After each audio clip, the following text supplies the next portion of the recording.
Artificial intelligence is here. Welcome, everyone. Thanks for tuning in. I'm Daniel Lopez. This is the AI Education Conversation, where we explore the opportunities, risks, and the impacts of AI across education. Let's jump in.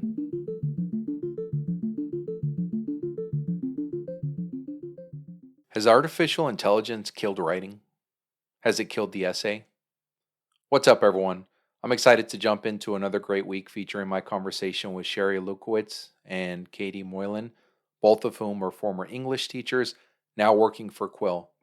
Quill is a nonprofit which provides free literacy activities, some of which leverage artificial intelligence to make students better writers and readers.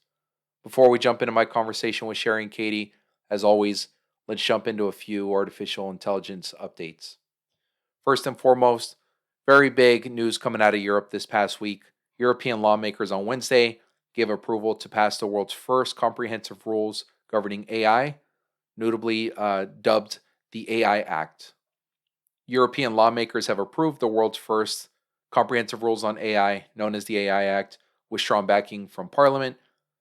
High level, what does this act intend to do? Well, first and foremost, it tends to ban high risk AI application, things such as facial recognition, emotion recognition systems, social scoring systems, and predictive policing tools. Other than that, it also provides some regulation around riskier applications such as resume scanners and AI for children. Those things will undergo extra scrutiny, but they're not going to be outright banned at this particular moment.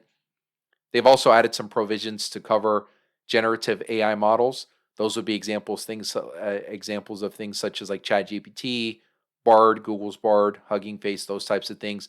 High level, what they're requiring at this point is transparency and documentation of any copyrighted material used for training. So, as we mentioned before, these large language models, they basically suck up all of the information that's out there on the internet and in other databases.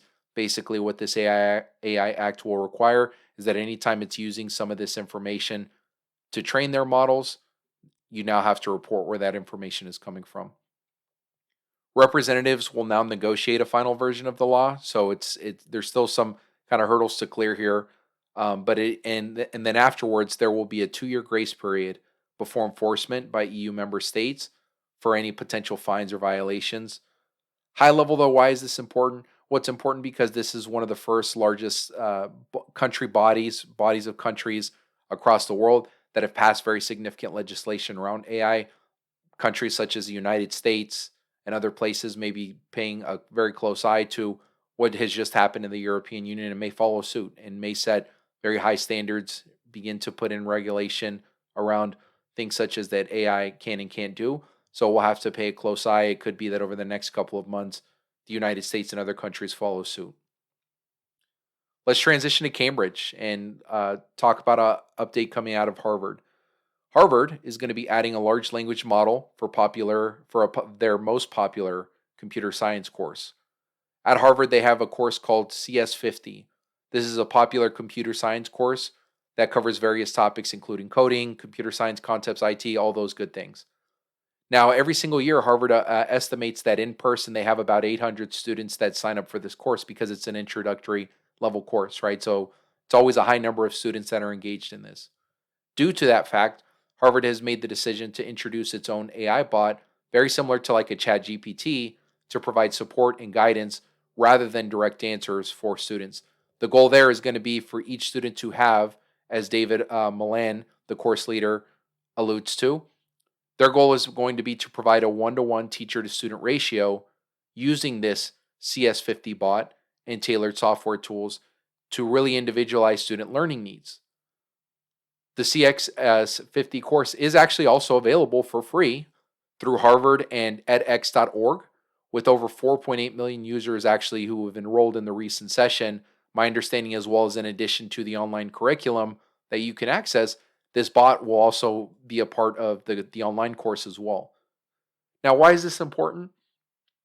High level, what we're seeing here is we are seeing that if an educational institution such as Harvard is willing to come out and find a way to customize a bot and develop a bot that is going to create individualized, personalized learning experiences for their students, it creates a model potentially for other higher ed institutions or potentially K to 12 schools and districts to also follow suit, right? At a high level, I think most of us can acknowledge, most of us know that just shortages of support, instructional support right now is really at an all time high. And so, if there's an opportunity to identify really good fit large language models or to create our own to be able to individualize or to reduce the number of students who need individualized support from an adult because of the fact that they have a bot that they can use to help guide them through higher level questions that then provides potentially an additional support that we can bring in sooner rather than later. So I think we will have to also keep a close eye to see how this experience is going for students, how they might describe their experience working with this chatbots through very complex concepts in computer science, and we'll have to go from there. Let's jump to my conversation with Sherry and Katie from Quill. We know that over the last 3 years of the pandemic, the United States, many other countries saw unprecedented learning losses in students. As an example, in 2022, the National Center for Education Statistics reported that reading scores for 9-year-olds saw their largest decrease in 30 years. We also know that these declines are happening at arguably the most pivotal moment in our technological history. This is a moment where, right now, anybody can go onto a large language bot such as ChatGPT. They can enter a prompt with the words, create an essay on whatever topic you'd like, and then instantly you're going to have a pretty logically sound essay in seconds using AI. Is writing as we know it dead?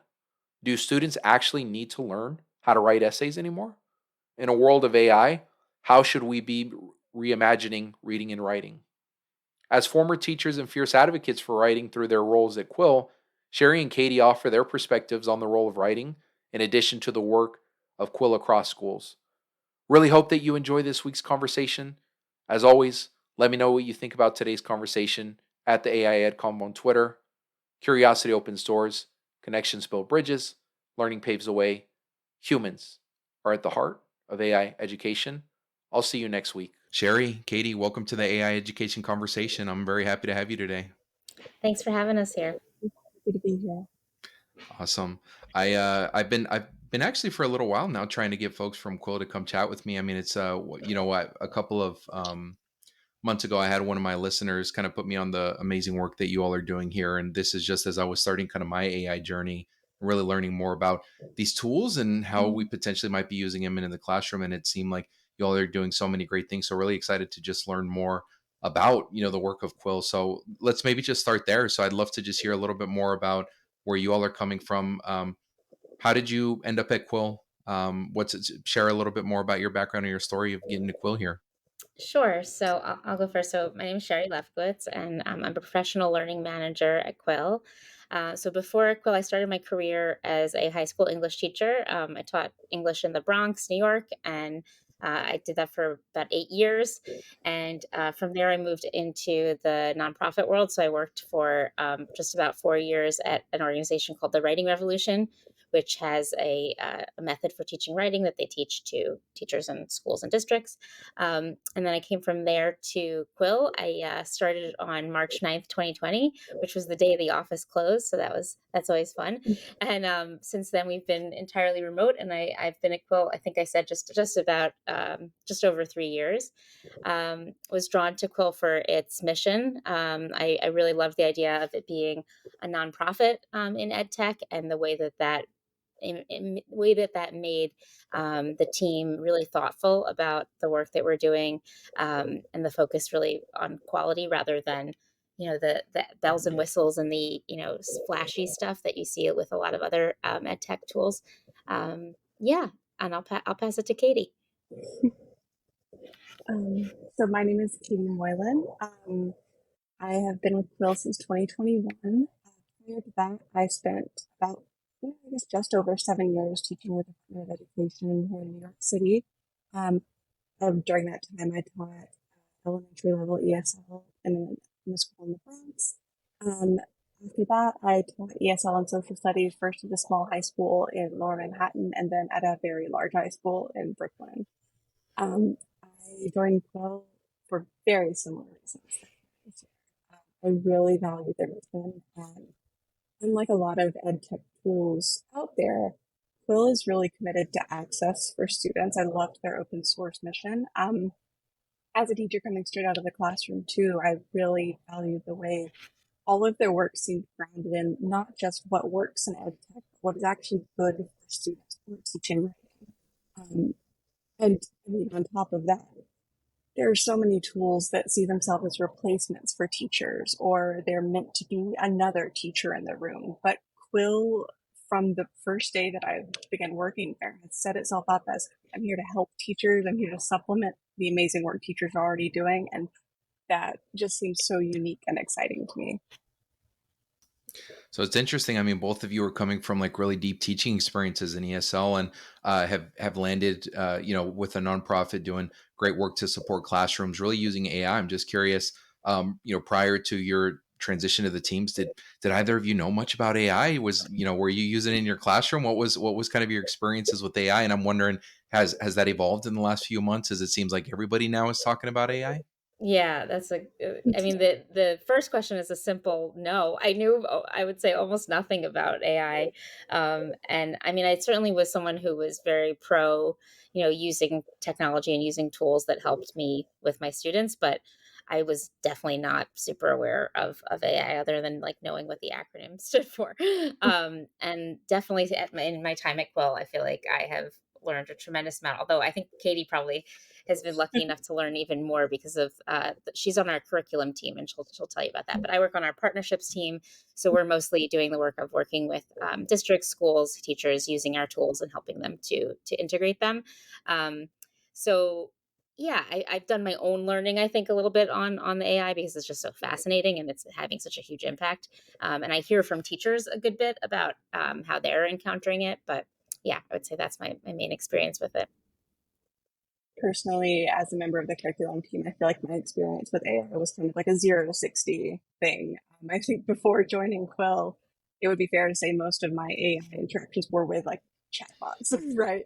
Um, but my master's degree was actually in TESOL, and so I had some experience in learning about natural language processing and large language models, and so I was lucky to bring a little bit of background knowledge to this work. But then on curriculum, we actually do, in addition to developing the activities, we develop the models that provide the feedback to students as they play through those activities. So it's been a really exciting learning experience, especially over the last few months, as so much is changing so quickly.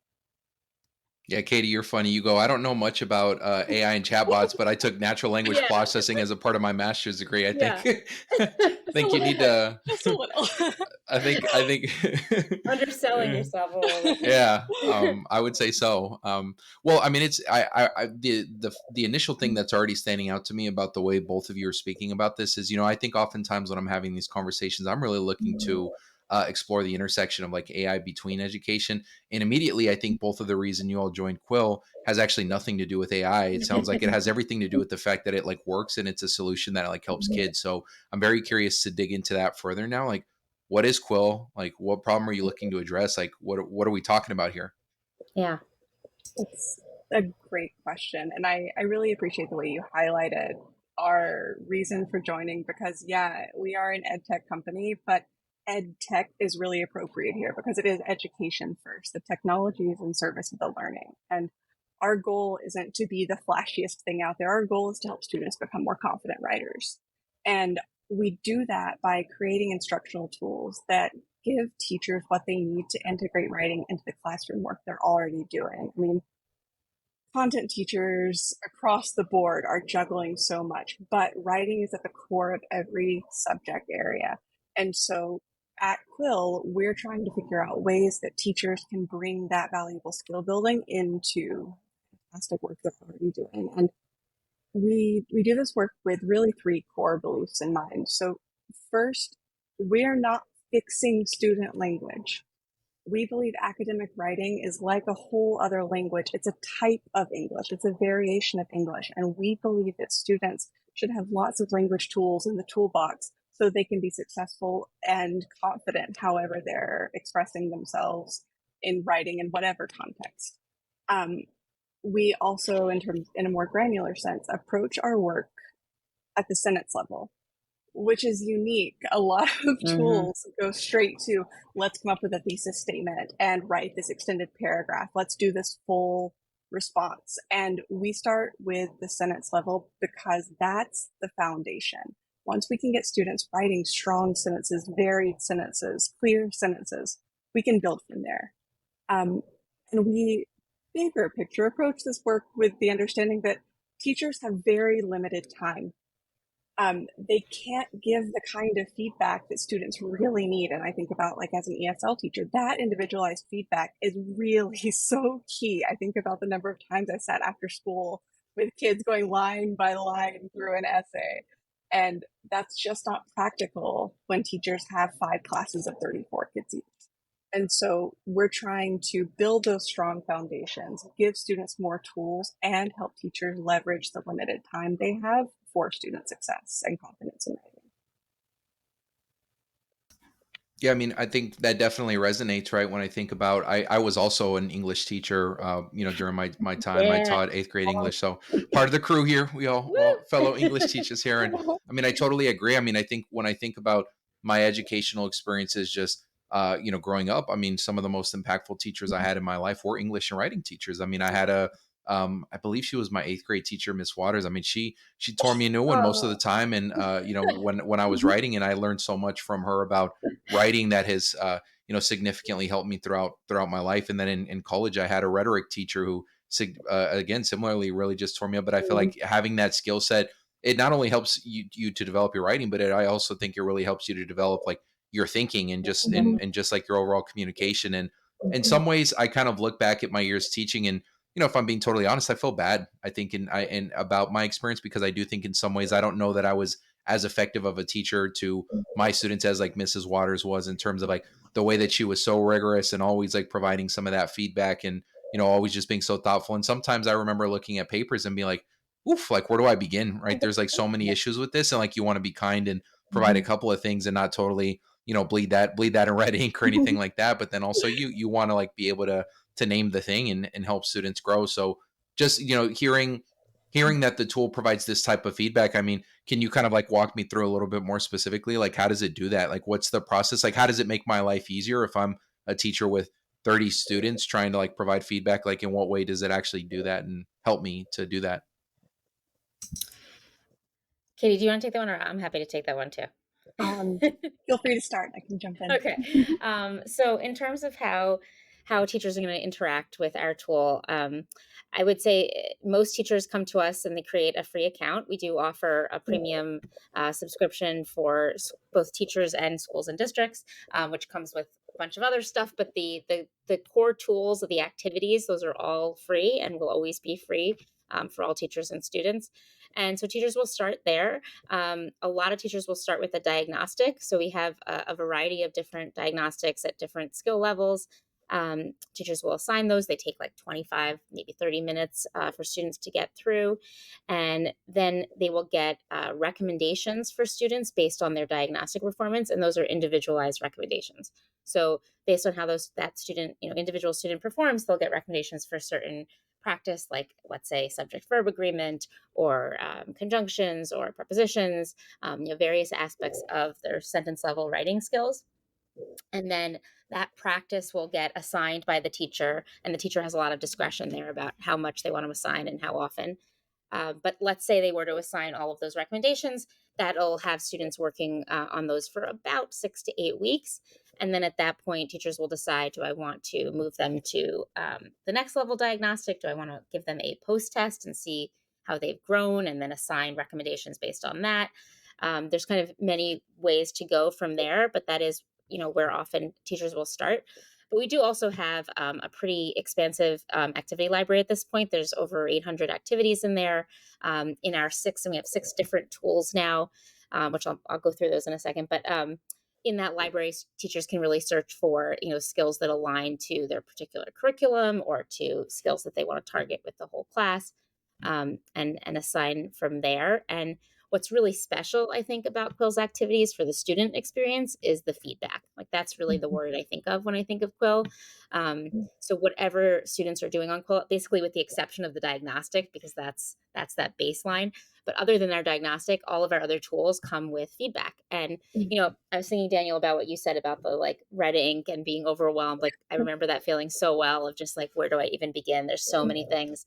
And I think that's something where Quill is really a help to teachers because first of all, it takes that off their plate entirely. Like they don't even have to make those difficult calls about what to focus on. But the way that the tools are designed is so carefully and thoughtfully designed that there's layers of feedback. So, for example, in our newest tool, Reading for Evidence, where students are reading a text and then completing some open-ended writing prompts in response to that text, they get feedback that's basically scaffolded.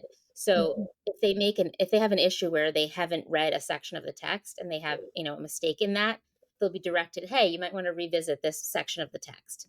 And they'll go back and reread that. If they still make that same mistake in that same section, then they'll get a different kind of feedback that's a lot more specific and a lot more targeted to the issue that they're still struggling with. But they don't get that feedback on the first round. So it really walks them through. And this is what we've heard from teachers as well, is that they love how they feel like someone's holding their student's hand, like through that whole process, which again is just so difficult to do when you have, over 100 students. Yeah, I feel like I'm meandering from the original question here, but yeah, I think I do think that feedback piece is really it's the key part of the experience for students, and it's really what draws the teachers to us too as well. So if I'm understanding this correctly, you've mentioned that again the tool gives feedback, and again, if I'm the feedback is not from the teacher, right? So the teacher is not individually giving feedback to 30 students, right? So how does that work? How is it? Where's this feedback coming from? Yeah, so let me backtrack for a second. I didn't mention like really what our tools are, which I think is important to understand, and then I'll let Katie explain the feedback piece in our most complicated tool. So we have the diagnostic, which I described. We also have several independent practice tools. So those are Quill Grammar, Quill Connect, Quill Proofreader, and then the newest Quill Reading for Evidence. And those are all tools where the activity is assigned to the student logs on, they complete the activity, they can do it in class, they can do it at home, they do it on their phone. Activity takes about 10 to 15 minutes, a little bit longer for this new activity. And they'll get feedback throughout. And each of those tools focuses on something a little bit different. So Quill Grammar focuses on the really foundational grammar skills. Quill Connect uses sentence combining, so giving students sentences that they need to combine using proper grammar or proper skills. And that's a really evidence-based, really effective way to teach students grammar, usage, syntax, all that good stuff. What was the other one? Quill Proofreader is what it sounds like. They get a passage. Oh, sorry about that. They get a passage and they're correcting, looking for errors and making corrections. And then we also have one other tool, which is our whole class instructional tool called Quill Lessons, where the teacher will launch a lesson and students will join synchronously. And they have some interactive features, which are really neat. But Reading for Evidence is our newest tool. It's kind of the baby right now. And that is the one that is most using AI. So Katie can talk a little bit about how the feedback for that tool is developed. Yeah, so the feedback on our Reading for Evidence tool is actually developed by the curriculum team. It's developed custom for every activity. So students are getting really tailored feedback both to the content of their response, but also the content of the activity.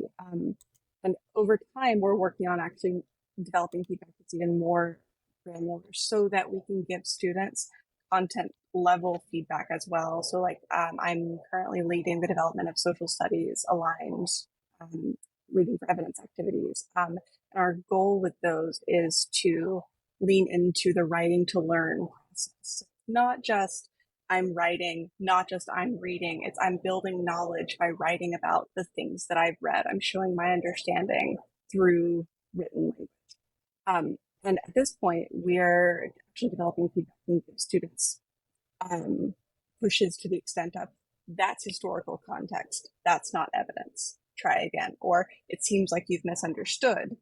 Why don't you look back at this part of the text? But we develop those as we develop our models with each activity, and we refine that feedback by reaching out to teachers for their kind of in a meta way, the feedback on the feedback. We also test some of our feedback language with students to see how they're actually interpreting what we write. We spend so much time looking at student writing and using the patterns of revision, the patterns of errors that we see to really shape the way that we're developing the feedback that students then see. Got it. I see. So it sounds like you all are using kind of AI technology in particular with this like reading for evidence approach, and what that allows, the chatbot or the language model, Mhm, whatever the AI, mhm, component is powering this to do, is to provide like very differentiated mhm, feedback to students based on where they might be missing the mark in mhm, terms of like how they're responding to, their response to whatever the passage says, right? So if I'm understanding this correctly, if I'm a teacher, I'm using Quill, I'm in a classroom, I have like 25 to 30 mhm, students, and I know that they all have different needs. Some are, struggling with spelling or Exactly. with basic sentence structure. Some are struggling with a little bit more mhm. advanced skills like being able to read passages and responding. Is there a world where, all 30 students could be working on different skills simultaneously, like through the different exercises and activities you all have? Is that generally how this works? Yes, Yeah, I mean, absolutely.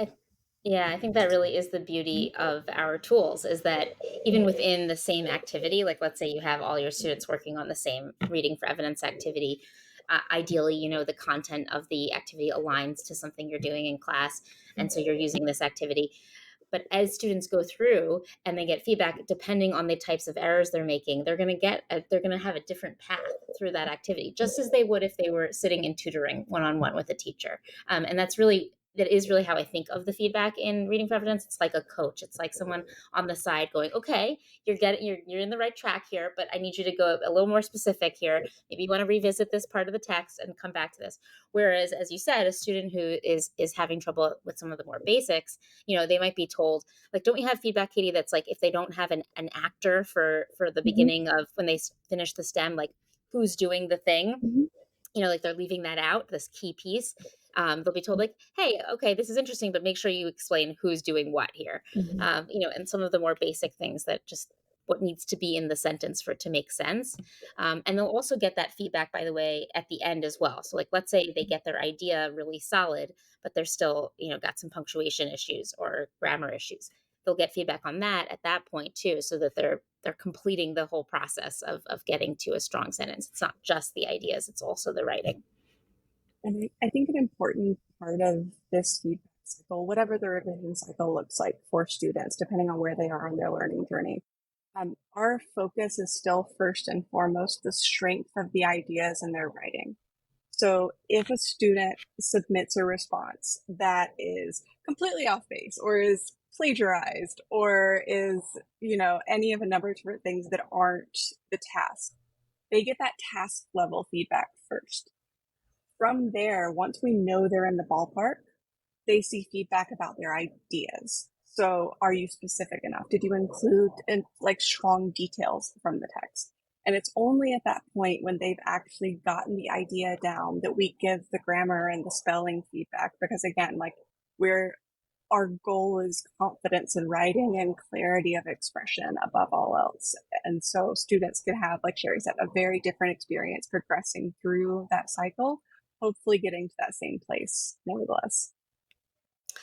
Yeah, and I was just thinking, Katie, listening to you, that it reminds me, Daniel, of, again, your point about the red ink. That like one of the things Mhm, that we are still figuring out and trying to get right is what is the right amount of feedback. So if you have a student who's really struggling, right, and they're going to need feedback on all of these different things, you don't want to just keep going, right? There's going to be a point where they're frustrated and they're tired. So in all of our tools right now, we have this number of 5. They have up to 5 attempts to get to a strong response. But and we've found that number works pretty well with our other tools, and we've done a good bit of testing with that.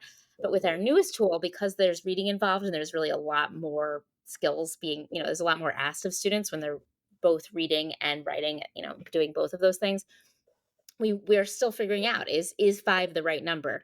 One thing we've talked a lot about is if they're working really hard on their ideas and they get to the strong idea, but they still don't get the, let's say, the period at the end, do we let them know that they've gotten a strong idea? Like, can we reward them for that? Because we have kids who, they'll get to that and then they don't get the "you've got a strong response" feedback, Mhm. and it's a bit of a letdown. Like they feel like, they've done all this work and they forgot a period. Is that the biggest deal? So those are just to let you in on like some of the things that we are still exploring and still figuring out, is like what is that sweet spot of just right feedback, and it might not be the same for every student either.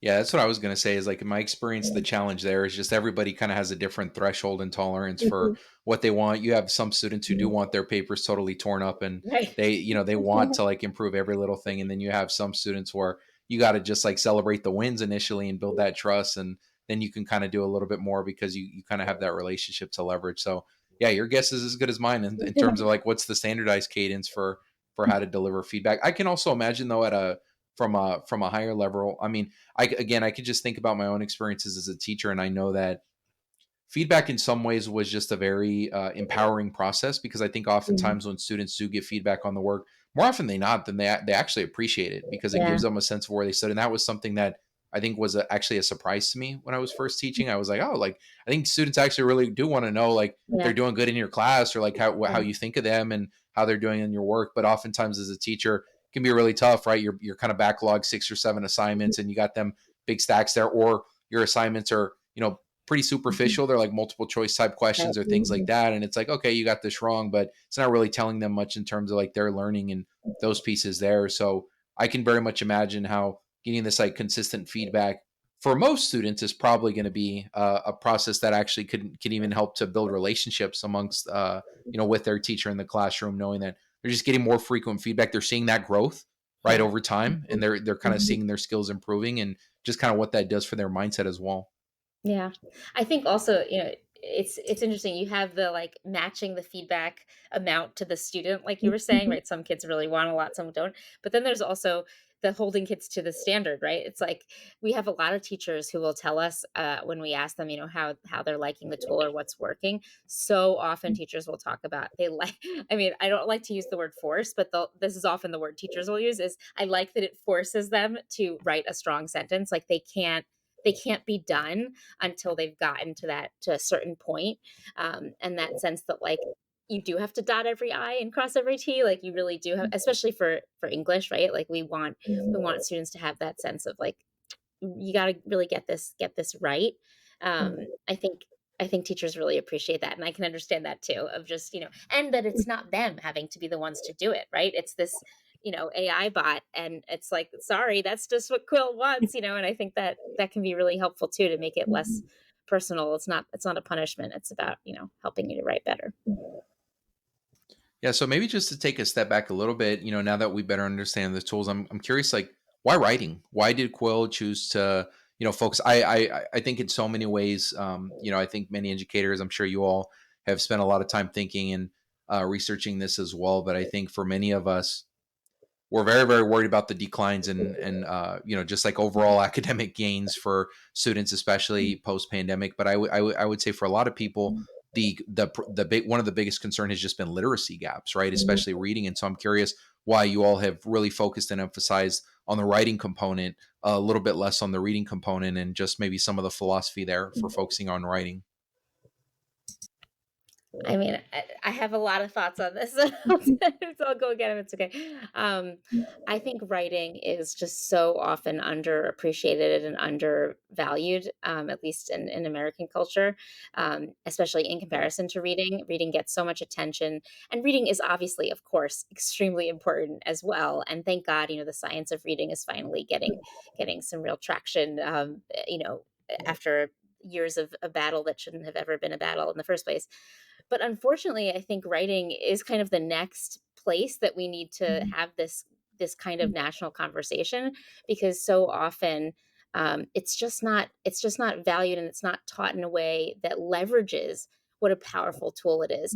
Katie mentioned that reading for evidence, we really wanted to leverage writing for learning, right? So we think of writing, I think a lot of teachers tend to think of writing as an assessment of learning, right? I want to know if they got the thing. I'm going to ask them to write about it, and then I know they understood the thing.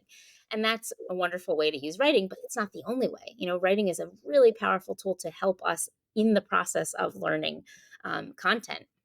And so it's really a tool that any teacher, not just an English teacher, should be concerned with and focused on, because it's so powerful. It's so much more powerful, Daniel, than you, as you mentioned, than a multiple choice question, right? Which a multiple choice question might give you some idea of what your student knows, but it's not doing much for their learning, right? They're learning about that content. Whereas writing a sentence, even a sentence about, something that you've just learned that is fairly complex, is a cognitive demand, and just doing that work is going to help you to retain what you've learned, to understand what you've learned, to synthesize it, with other things you've learned. Um, so yeah, I just think writing overall is it's just undervalued, and we need to pay more attention to it and leverage it more than we do. That's I guess that's more like my personal why, Mhm. and why, the work that Quill does, really, I was drawn to it. I can share a little bit. I know that our founder started out really interested in debate and argument, and the importance of debate for society and civics and all of these things, and kind of through that focus, he realized that writing was really the way to get there, because writing is thinking, right? Like, if you can write well, you can think well, and therefore you can argue well too. So seeing that those is kind of all very connected. And I think, another aspect of this is writing, and like how you feel about yourself as a writer can make or break your identity as a student, but also like the confidence you feel navigating so many different things in the world.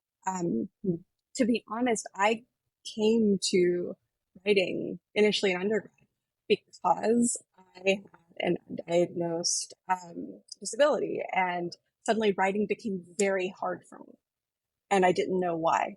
And this thing that I cruised through high school doing, I got to college and I thought something was wrong with me because I couldn't write the way that I saw my peers writing. Like the words wouldn't come out.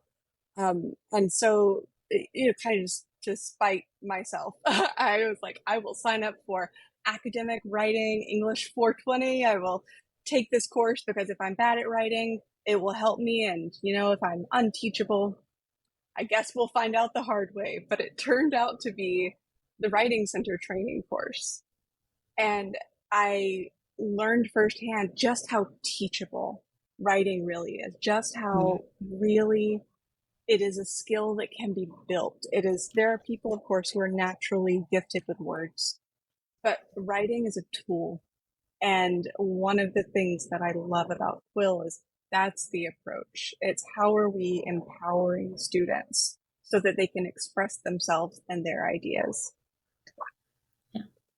Yeah, and I mean, I think like underneath the tone of, I think both of your responses, and this resonates for me a little bit too. I think as somebody who has spent a lot of time writing, but I think just my even probably my understanding as to why writing important, I think is continued to evolve like well into my 20s, and Mm. now that I'm into my 30s now, and where I don't think I truly realized to the extent that maybe like others did, that writing really does help you think, right? Like even if you are somebody who's like very like external processor, maybe you like gain a lot of energy and just deepen your clarity through conversation. That's true, but also you Mhm. can still gain it through that. I mean, I think as I've just gone through like my own mental health battles and really, just taking some time to try to make sense of a lot of things happening in my life, like I have turned to writing in certain instances to just like write down my feelings. And what I've realized is like you can kind of clear some of the noise in your head a little bit in a way that you can't always do, even if you're somebody who's like a very effective verbal communicator, right? And so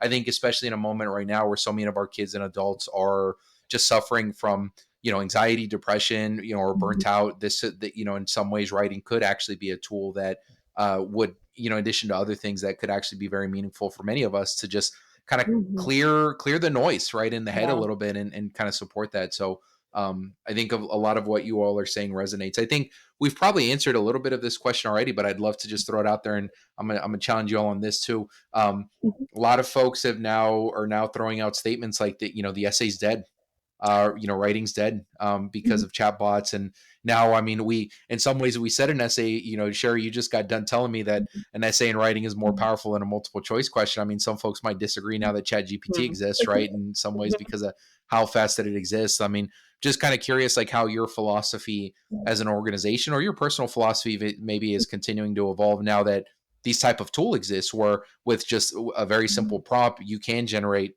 500-word essay. Yeah. Maybe not a very good one, maybe a Right. proficient one, depending on where you're at. But you can generate something, Mhm. right? Right. To throw out there. So I'm curious if how your philosophy or the importance of writing, how it has evolved in this world of AI we now live in. I think Yeah, you hit on that, absolutely. Daniel. Yeah, go Like ahead, you hit Katie. on that a little bit, that it's the process of writing, the act of writing is valuable. It Hmm. getting your thinking out of your head so that you can share it with yourself, make sense of it with yourself, make sense of it, or share it with the world. That is an act that is worth pursuing. Mm. There are calculators. People still learn proofs in math. We still know why those equations work the way they do.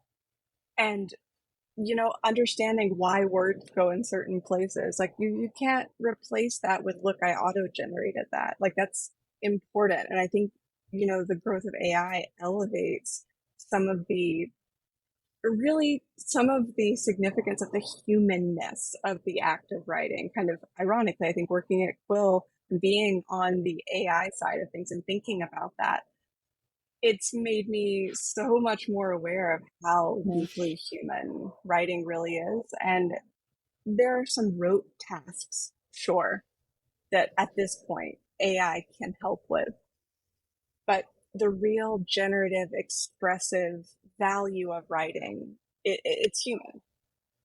Yeah. Yeah, I was just thinking, Katie, as you spoke, like Mhm. I have often, since leaving the classroom, I've had my moments of longing to be back and to be able to be with students Mhm. again. One of the things that I most these days miss or feel like I'm missing out on is I would love to sit with kids and look at some stuff that ChatGPT created with them and talk about like what is not so great here, what is cool, what is really impressive. Okay, it's super structured, it's super easy to follow. There's obviously lots that's very very impressive about it, but there's a lot to criticize as well. There's a real genericness to it. It reproduces bias. There's a whole, it's formulaic, all these things.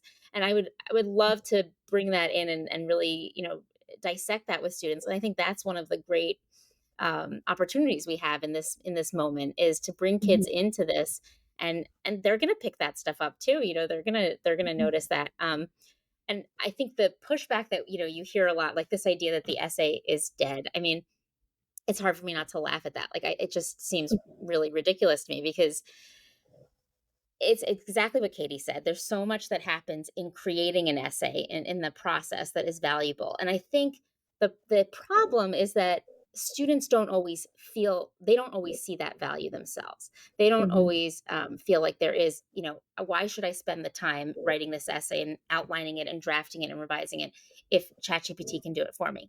And if they don't have the answer to that question, I think that's more about what we're not doing as educators and as an educational system to convey to students the value of writing, like what the value that the three of us clearly see in the process of writing. It should be just as clear to students.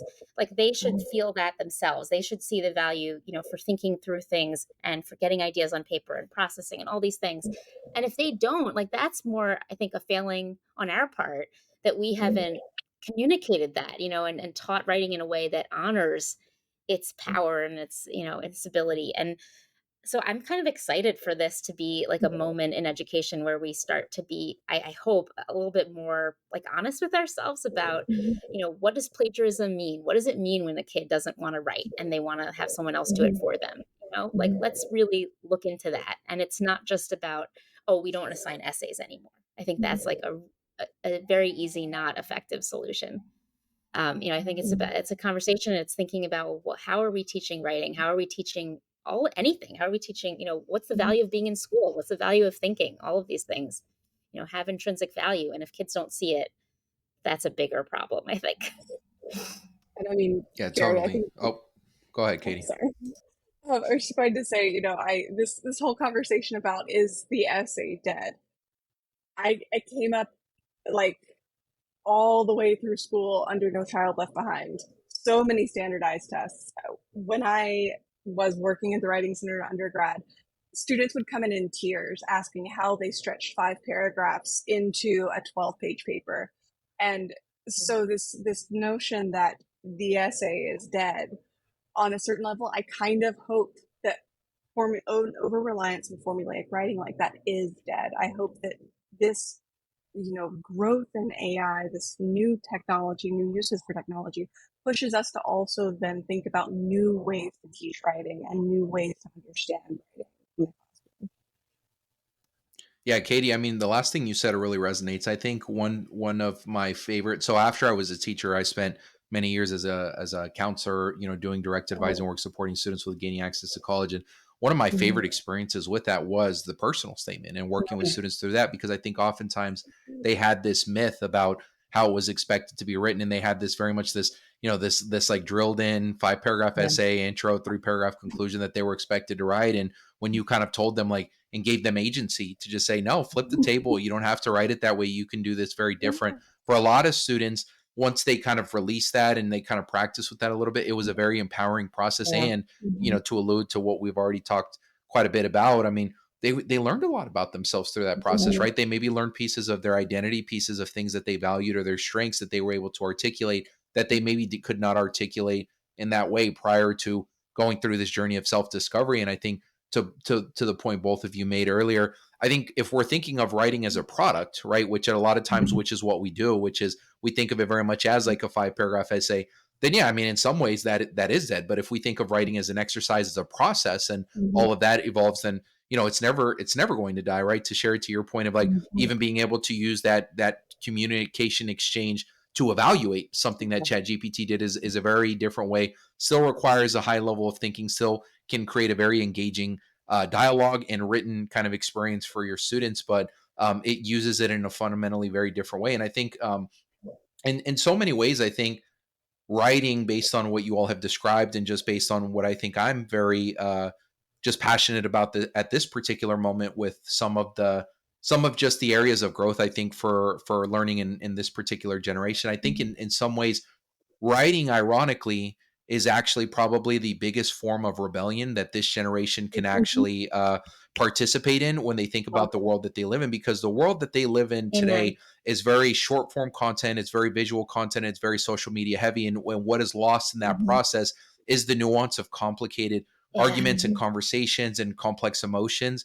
And Mhm. the impact of that, as we've seen, is oftentimes students are having disagreements, students are not understanding things because they're communicating about complex topics all the time as if things are black and white, right? And the reason they're Mhm. doing that is because maybe they haven't had the opportunities to write them out or engage in ways such as the writing process that require Mhm.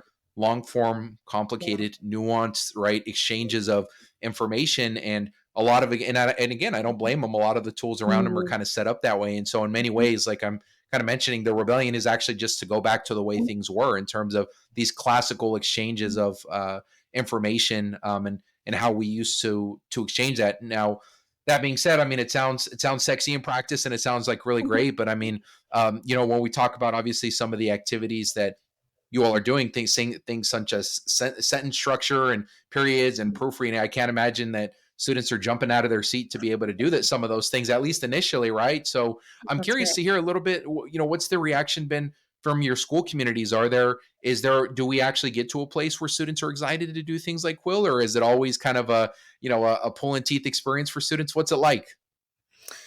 Yeah, so I hear from a lot of our teachers, and I think you know, yes, to some extent, getting the period in there and getting your subject verb agreement correct, like, is always going to not be the sexiest, most exciting thing that you do.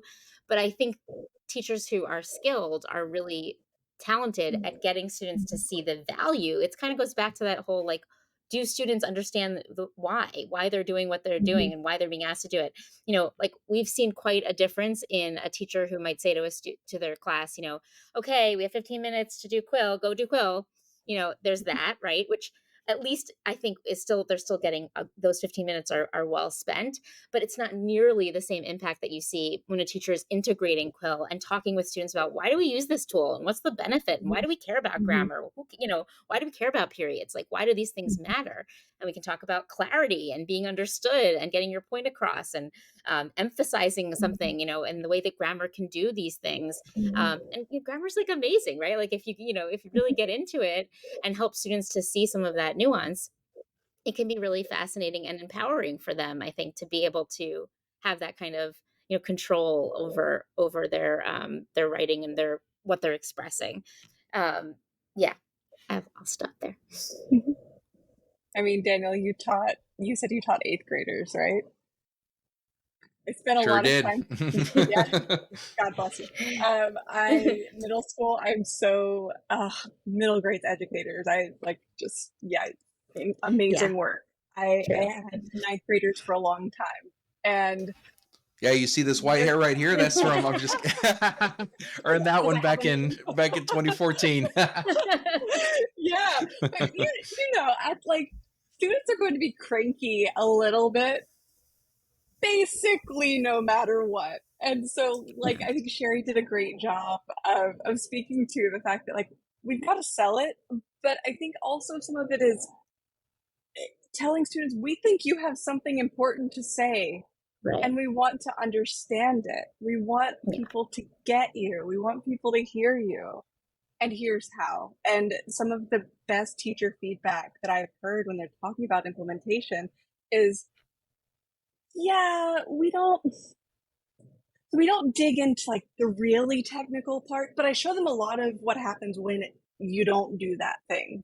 So we have teachers really highlighting like the functionality of the grammar to get buy-in and the impact of not using it rather than coming back to, well, commas have to go there just because. And it's been Right. so cool seeing our teachers who are using Quill and who are in conversation with us change and grow and expand in the way they're talking about grammar and the way they're teaching grammar. And it's so exciting. But I wish I had had a tool and supported folks like Sherry to be in conversation with about this kind of finer point of teaching when I was still in the classroom. It's amazing to see what teachers are doing with the tools.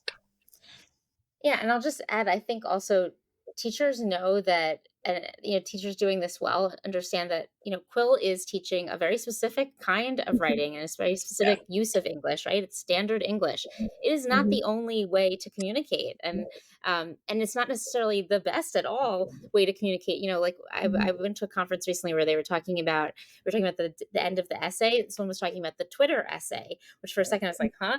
But she was talking about, like, when someone tweets and then they respond to their own tweet with, like, 17 Mm-hmm. other tweets, and it becomes this piece, and you read the whole thread, right? And Mm-hmm. it's like, this is a new form of writing, and it's still sentences and it's still multiple sentences, but it's different than an essay that's, printed on a page all at once.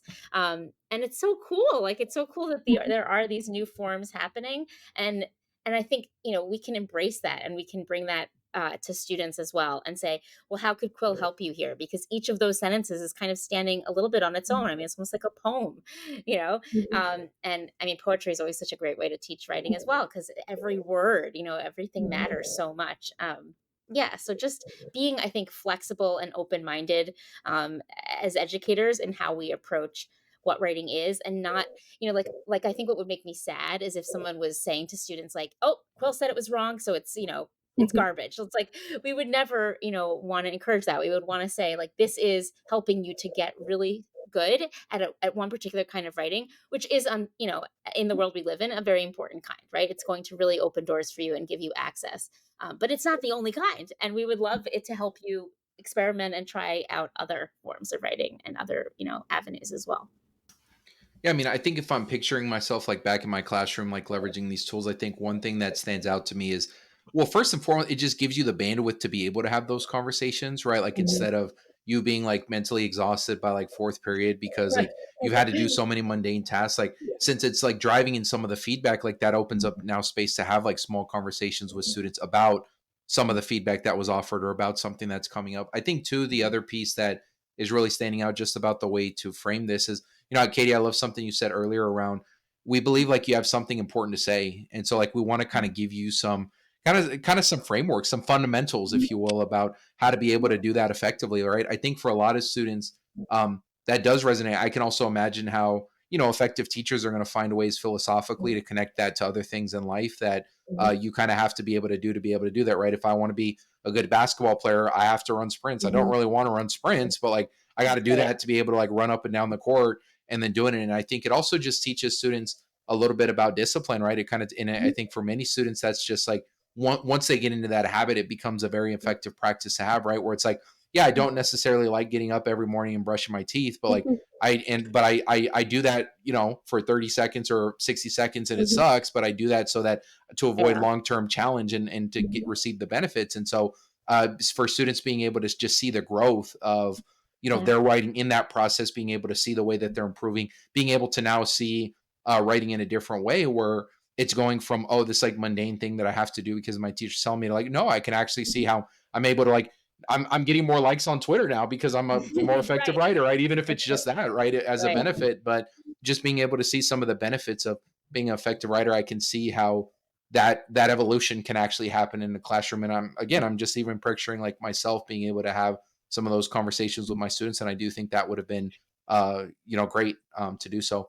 Um, I have one last question. You might want to just double down on the conversation we already have. Or you might want to throw something out totally different. Either one's okay. But I guess from my perspective, I mean, in the last 4 months, I do think the world has significantly changed with tools in the world of AI. I know that in many schools right now, there's still a little bit of a lag in doing this, but I do think like we've kind of hit a point where the world has changed. And so I'm just kind of curious, like in this world that has changed, in this world of AI, like how would you recommend schools and teachers evolve?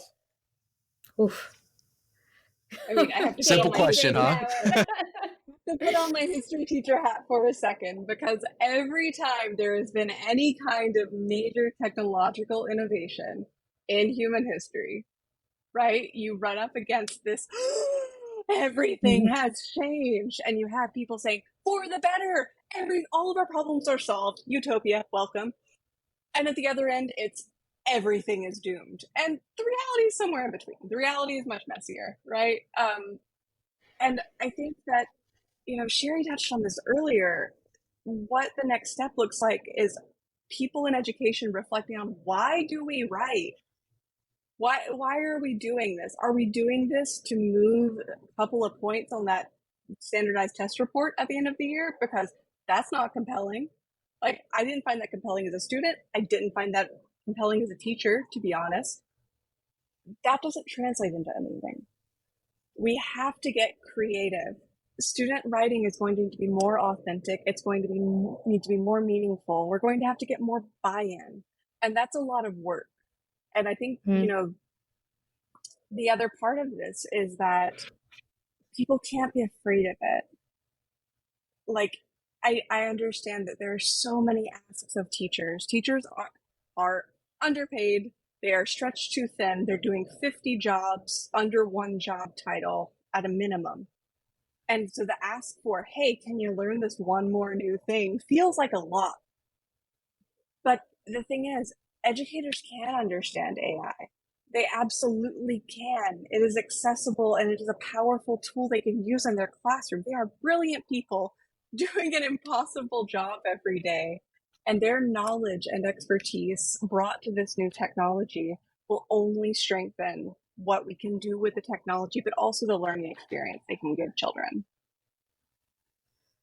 Yeah, amen to everything Katie said. And I was thinking, like listening to myself tonight, like I could see myself as a classroom teacher, several years back, being like, okay, yeah, yeah, yeah, but what do I do tomorrow?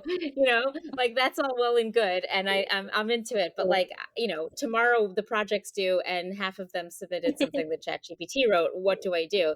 And I think for some of that kind of more practical stuff, I mean, my gut, and this is just like reflecting as my own, former teacher self, like my gut would be, I would want to bring it into the classroom and want to be really upfront about it. I'd be like, look, okay, you're all going to want to go to ChatGPT for this. We're going to talk about why. We're going to talk about if you do that, you're going to have to tell me that you did that, or I'm going to find out probably, either way. And then there's going to be more that you have to do to show me that you've learned or to show me that you're thinking through these ideas. Maybe it would be like they have to do an analysis of what ChatGPT wrote, like I think I would make it clear that they're not going to be off the hook, Yeah. for the learning that project would have hopefully assessed and asked them to do. But yeah, I would also I think you'd have to come at it with a sense of experimentation and a sense of this is a Hmm. brave new world, and we're Hmm. gonna figure this out together. But no, you can't just not do any work anymore. That's not gonna be the option. But I'm also not gonna like ban this and see it as this evil thing that is going to ruin your mind. I heard a talk recently where someone was saying she was a math teacher for many years, and she said when the graphing calculators came out, she banned them, and she remembers telling students, "Look, it's not like you're going to walk around with a calculator in your pocket." And like, famous last words, like, well, that's literally what we all do now, right? And yet we still benefit from learning math and knowing math and thinking through math. So I think it's really very similar that we just need to start to think more broadly and more openly about what it means to write and what it means to have AI write for us, and how we incorporate that and are creative with it. And Daniel, I think you touched on this earlier too. There's there needs to be a shift away from writing as a product to writing as a Yeah. process. That the thing that we're grading, the thing we're feedbacking, the thing we're supporting and really teaching into is the development of the thinking in writing rather than here, I've got an essay for you. Hmm. And that's that process is, I don't know, it is so tied up in thinking that outsourcing that to a computer, not only does it defeat the purpose, but it's much harder. It's much harder than, yeah. Tied up in thinking and feeling, Daniel, I love the Mhm. points you made about like Absolutely. it's not just, the cognitive Mhm. piece, it's the emotional piece. Like writing, there's something really Mhm. special and kind of magical about Mhm. the way that writing helps humans think through things, and not just, the things that they're learning in school, like the things they're learning in life too. And I think embracing that more and like realizing more that as teachers, that is part of I think all of that, being more respectful kind of and honoring the value of writing in our culture, in our lives, across the lifespan. Like writing is an incredibly powerful part of our lives, and tool, and we should treat it that way. We should honor it that way, I think. Yeah, totally. I mean, to both your points, I think what's so interesting about writing is there's it can help you in so many different ways, right? Like as we described, Mhm. it can be the thinking, it could be the feeling. I know I'm also distinctly recalling like a couple of years ago, I did this fellowship with an organization called Latinos for Education, and one of the big pushes that they'd really encourage us to think about there is what's to like tell our own story and to think about like when we can leverage our voices for like Mhm. advocacy. And so as a Mhm. part of that experience, I was like, you know what, one thing I've never done before that kind of scares me a little bit is I've never like tried to like publish or like a blog or an op-ed before. And so I made the decision to kind of do that. I wrote one just about having like how critical it is to have a philosophy when you're in the classroom. And I just remember I was so Mhm. terrified, not just when I was writing it, but also when I decided to publish it. It just felt very scary for me when I did so. It ended up feeling very cathartic because I felt like there was just some kind of regrets. There was some things I felt like I was holding on to from my experience in the classroom that I was just like feeling negative about, which I think for many teachers probably they feel that way, as is feeling like they did, they made a mistake one day, or they provided a disservice for students. But like writing that, I felt like I was able to like let some stuff go and just be like, you know what, Mhm. like you weren't perfect, but you did the best you could, and that's okay, right? Mhm. And so I think in many ways there are just these opportunities that exist not just when you're writing, but when you also just like have the courage to like put your writing out there, right, for others to consume, and not just in a social media post, but in a more complicated, like detailed way. And so, yeah, I mean, would totally just say that a lot of this conversation resonates. And I'm again, at the very least, to your point, Sherry. I mean, they don't have to go to ChatGPT; they can go to Quill, right? Get some activities on your Exactly. side and bring those into the classroom. So Yeah. we're endorsing Quill here. So No, I mean, I do hope that Quill, presents itself to folks who are like, oh, AI is the end of good things in education. It's like, no, actually, we can use this. Like, that's exactly what we've been doing for the last 3 years, is figuring out how do we use AI and leverage this to help students improve their thinking and their writing, and it can be done, and it's pretty awesome. Sherry, Katie, thank you so much for being here and for this conversation. I will definitely make sure that I'm elevating the resources of Quill on the show notes when we share this episode. And again, thank you just so much for sharing your perspectives today. Thanks so much for having us. Thank you, Daniel. Thanks for listening to the AI Education Conversation. Give a follow, rate, and review wherever you listen. For all show notes and to share your thoughts on today's episode, check out the AI Ed Convo on Twitter. See you next time.